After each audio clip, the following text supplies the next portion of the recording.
Enki education is an innovative approach to educating the whole child, unlike anything we see elsewhere today. This approach, known as Developmental Immersion-Mastery, gives the child a rich and direct experience of all he studies, and on this base brings his skills and understanding to mastery.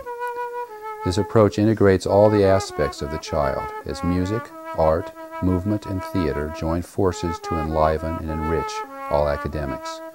You know, to educate means to draw forth. Teaching, you have some material you're giving. Educating, you're really drawing their essential nature forward. I don't worry too much if a child's having a hard time with some particular aspect, as long as I can see that their energy and engagement is moving in a positive direction. And this example comes to mind because one of the children in the class really struggled with this process. And at the end of the year, he came up to me and he said, well, my favorite thing all year was the area of a circle. And I said, isn't that interesting? And he looked at me and he said, yeah, it was the hardest thing for me, but it was my favorite. Radius squared times 4. Yeah, that would be the whole square. That would be the whole square just by going these little things. Yeah. And then if you take the circle and put it on. And put it on and take these little things off. What we discovered. add them up.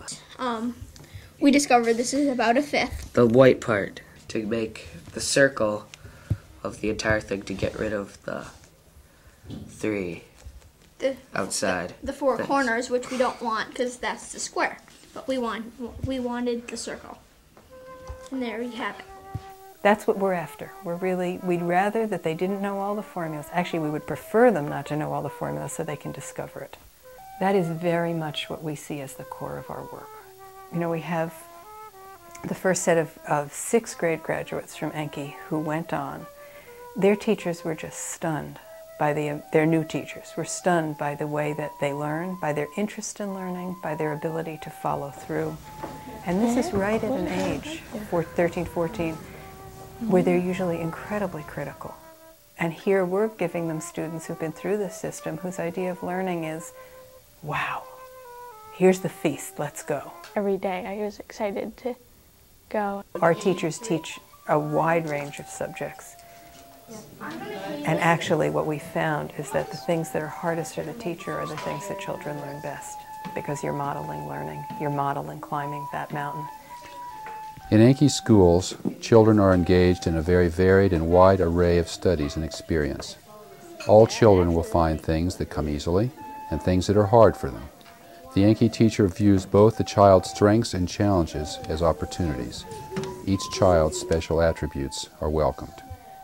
If you try to breathe in and out and you don't have a moment of rest between them, a moment of transition, kind of like sunrise and sunset, you'll hyperventilate. You'll very quickly become uncomfortable.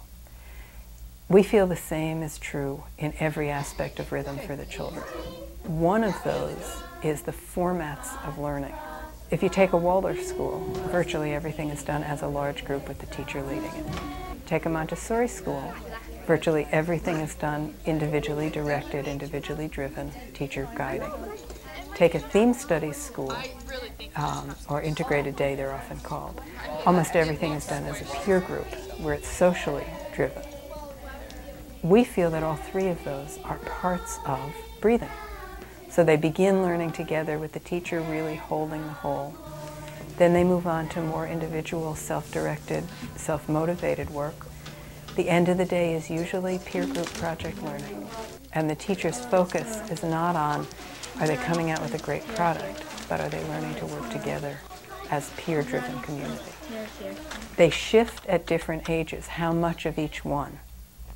But from the very beginning, all 3 are part of every week for every child. In the Enki approach, natural patterns or rhythms are worked with in all areas. This includes the learning formats just described, and it includes the actual learning process, the activity of receiving information, processing it, and using it. So we first give them an opportunity just to soak in what they're doing. Then we give them an opportunity to engage with it.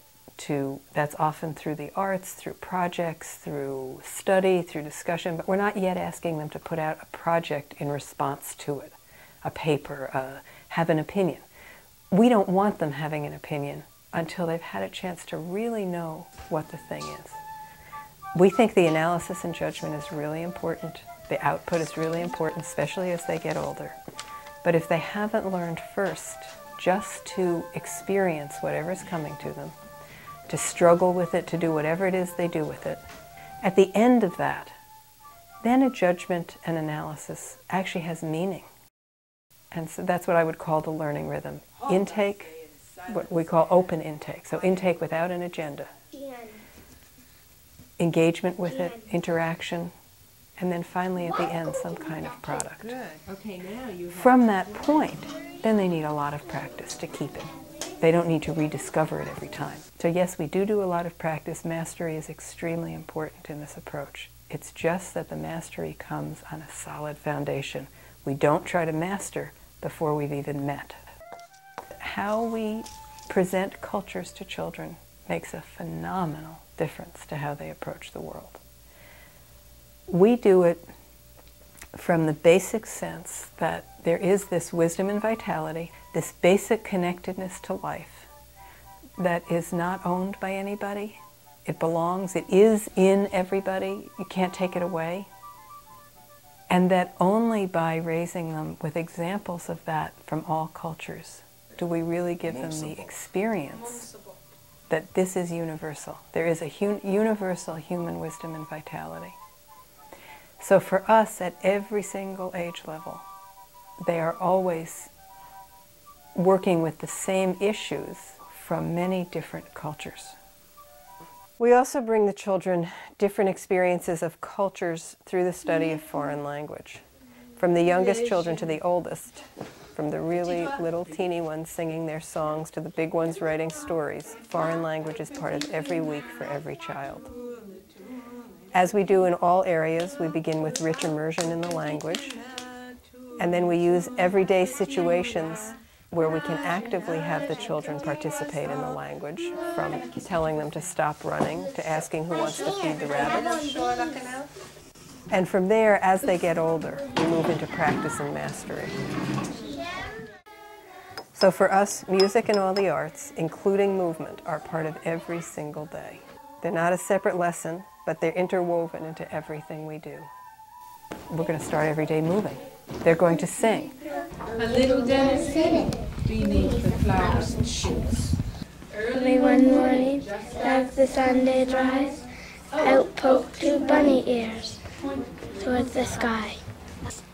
Out poked a bunny nose, Sniffing here and there, wanting just a friend to meet, and looking everywhere.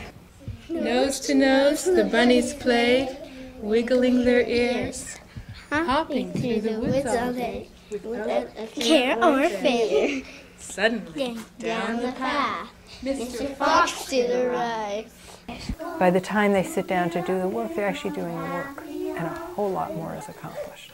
What I want them to come out with is the sense that whatever they meet in life, they can draw from within themselves to make sense out of it, to meet that challenge.